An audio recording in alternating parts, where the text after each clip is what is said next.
আমি তোর কাছ থেকে নোটস নেবো? তুই জানিস আমি যেখানে পড়াশোনা করি তার ফিস কত? এই শোন, হাজার হাজার টাকা খরচ করে ওকে বড় সেন্টারে ভর্তি করে দিয়েছি। সেখানে লেকচার দেওয়ার অনেক লোক আছে। কি ব্যাপার, তোর মতো কাগজ কুড়ানো ছেলেকে বলবো নাকি?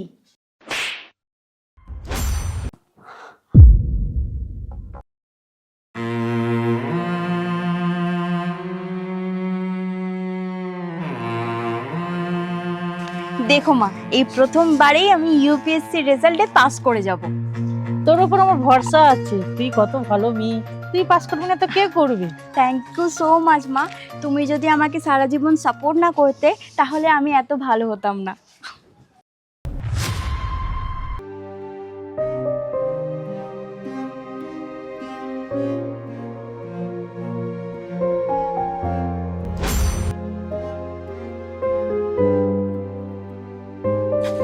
এই যে how dare you to touch it? আসলে কাগজটা উড়ে যাচ্ছিল তাই। তুই আবার ওকে ইংরেজি বলছিস কেন? দেখতে পাস না কেমন কাগজ ফাগজ নোংরা ঘুরাচ্ছে? ও আবার ইংরেজি বুঝবে নাকি? না কাকিমা, একটু একটু বুঝি আমি। বাবা, একটু একটু বুঝিস? ইংরেজিটা হলো একটা বড় চ্যাপ্টার। হাই হ্যালো জানলেই ইংরাজি বোঝা যায় না। হাই হ্যালো থেকে আর একটু বেশি বুঝি। মুখ সামলে কথা বলবি, অকাজ বুঝে কথা বল। চল চল, এর সাথে কথা বলে সময় নষ্ট করিস নিস, তোর ক্লাস শুরু হয়ে যাবে। ঠিক বলেছো মা, চলো এখান থেকে। ম্যাডাম, আপনার ওই উড়ে যাওয়া পাতাটা দেখে আমি বুঝতে পারলাম আপনি ইউপিএসসির প্রস্তুতি নিচ্ছেন, কিন্তু আপনার ওই নোটসগুলোয় বড্ড কমন আছে। এখন প্রশ্নের প্যাটার্ন পুরো চেঞ্জ হয়ে গেছে।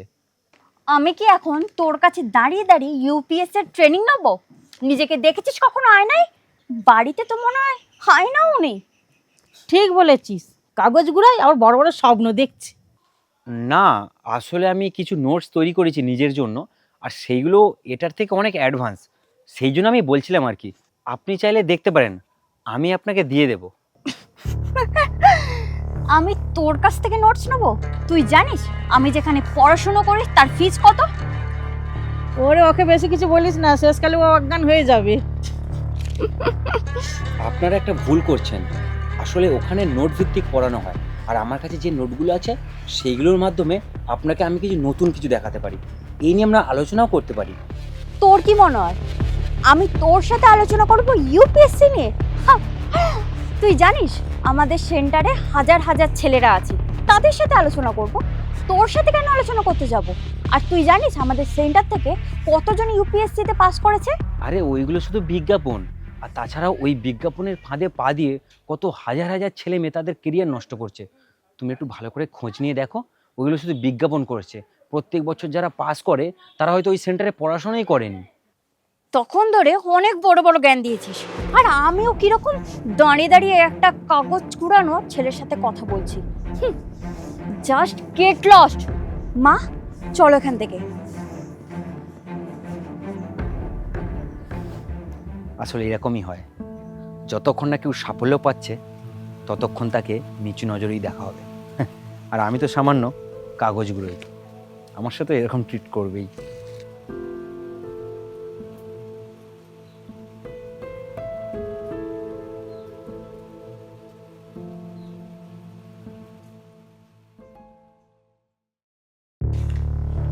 ওই দেখ দেখ, সেই ছেলেটা না? হ্যাঁ, ঠিক বলেছো। কাগজ কোড়ায় সে আবার ইউপিএসসি পাস করবে? কিরে, ইউপিএসসির কোচিং করে ফিরছিস? দেখছিস না ওর পিঠে কেমন নোটের বোঝা? ঠিক বলেছো মা।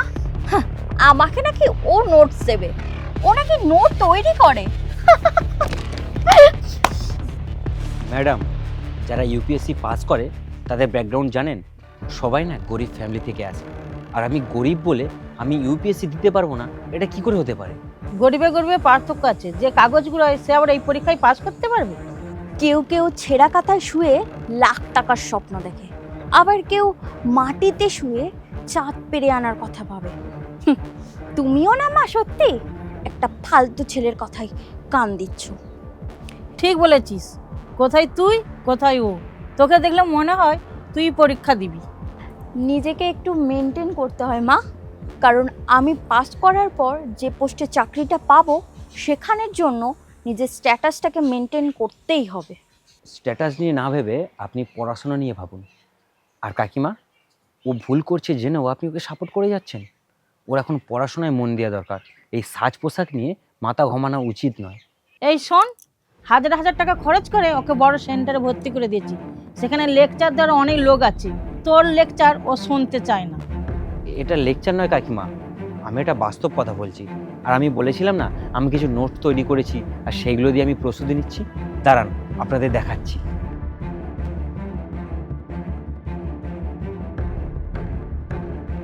ইস, এই নোংরা বস্তা থেকে বের করা কাগজ আমার মেয়ে হাত দিবে ভেবেছিস?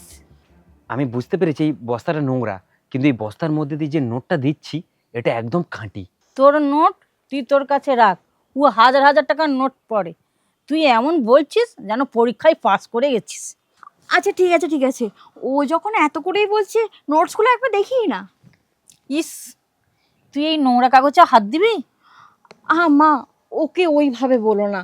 ও যখন এত করেই বলছে, আর তাছাড়া ও তো আমার ভালোর জন্যই বলছে। তুমি এটা ধরো, আমি নোটসগুলো দেখছি। দেখ নোটসগুলো দেখ।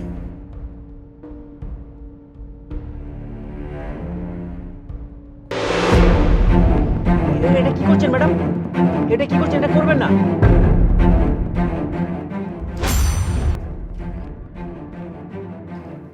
এটা আপনি কি করলেন ম্যাডাম? কত রাত জেগে বছরের পর বছর আমি এই নোটগুলো তৈরি করেছি। বছরের পর বছর রাত জেগে তৈরি করা নোটগুলো আপনি এইভাবে ছিঁড়ে ফেললেন? তো তুই কি ভেবেছিলি আমি তোর নোটসগুলো বাড়িতে নিয়ে গিয়ে পড়বো? না, যদি নেওয়ার হয় নেবেন না, বলে দিতে পারতেন। এইভাবে ছিঁড়ে ফেললেন কেন? ছিঁড়ে দিয়েছি কারণ যদি না ওগুলো আমি ছিঁড়তাম তাহলে তুই আবারও আমার পেছনে ঘুরঘুর ঘুরঘুর করতিস। আর যখন আমি ইউপিএসসিতে পাস করে যাব তখন একটা বড় মাপের চাকরি পেয়ে যাব, তারপর তুই আমার পায়ে হাতে ধরে একটা কাজ চাইবি, তাই তো? ঠিক বলেছিস, তোর কি বুদ্ধি, এই জন্যই তুই পরীক্ষায় পাস করবি। এই যে ম্যাডাম, সাহায্য নেওয়ার হলে আমি অনেকের কাছ থেকে সাহায্য নিতে পারতাম। শুধু এই 8 ঘন্টা অন্য কোনো কাজে ব্যস্ত হব না বলে শুধু এই কাগজ করাই আমি, যাতে বাকি টাইমটা আমি পড়াশোনায় দিতে পারি। আর বাজে কথা বলিস না। তুই সাহায্য নিস না নাকি তোকে কেউ সাহায্য করেনি? আর তাছাড়া তোকে সাহায্য করার মতো কে আছে? হ্যাঁ, খুব জোর হলে লোকের বাড়িতে তোকে কাজে নিতে পারে, এর থেকে তো বেশি কিছু না। নিজেকে কি প্রধানমন্ত্রী ভাবিস নাকি? না ম্যাডাম, আমি নিজে যতটুকু নিজেকে ঠিক ততটুকুই ভাবি। ভাবার মতো আছেটা কি তোর? ঠিকই বলেছো মা, চলো এখান থেকে। শুধু শুধু আবারও এর পেছনে সময় নষ্ট করছি, চলো। কি অদ্ভুত মানুষ!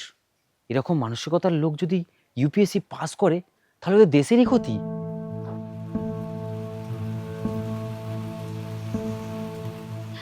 আমাকে যেতে দিন না, উনি আমার বাবাকে অ্যারেস্ট করেছেন। আমার বাবা একটা বিল্ডিং বানাচ্ছিল, সেই কারণে আমার বাবাকে অ্যারেস্ট করে এখানে এনেছে। প্লিজ আমাকে যেতে দিন না। ওদিকে যাওয়া যাবে না ম্যাডাম, ওদিকে কালেক্টর স্যার সার্ভে করছেন। স্যার ভাবছেন যে আমরা 2 নম্বরই করে বিল্ডিংটা তৈরি করেছি, কিন্তু না, আমরা সব কিছু পারমিশন নিয়ে করেছি। না না, ওখানে যাওয়া যাবে না, স্যার কাউকে যেতে বারণ করেছেন। আপনি আমাকে ঢুকতে দিচ্ছেন না, আর এই অফিসে যে সে ঢুকে যাচ্ছে। জেসে কাকে বলছেন ম্যাডাম? এখানে কোনো জেসে লোক নেই। কি ব্যাপার, কি হয়েছে? কি ব্যাপার? তোর মতো কাগজ কুড়ানো ছেলেকে বলবো নাকি? How dare you! আপনি আমার গায়ে হাত তুললেন? আপনার ব্যবহার সেটা করতে বাধ্য করেছে। হোয়াট? তোর কাছ থেকে কি এখন আমাকে ব্যবহার শিখতে হবে? ম্যাডাম, মুখ সামলে কথা বলবেন, এবার কিন্তু আপনাকে অ্যারেস্ট করতে বাধ্য হব। এই 2 টাকার ঝগড়ার জন্য তুমি আমার মেয়েকে অ্যারেস্ট করবে? মুখ সামলে কথা বলুন ম্যাডাম, উনি আমাদের ডিস্ট্রিক্ট কালেক্টর।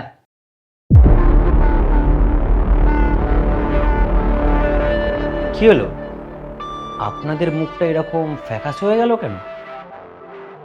তখন তোমাকে দেখে বুঝেইছিলাম তুমি ইউপিএসসি পাস করার যোগ্য ছেলে। তোকে বলেছিলাম না বাড়িতে গিয়ে যে দেখবি এই ছেলেটা ঠিক পাস করবে।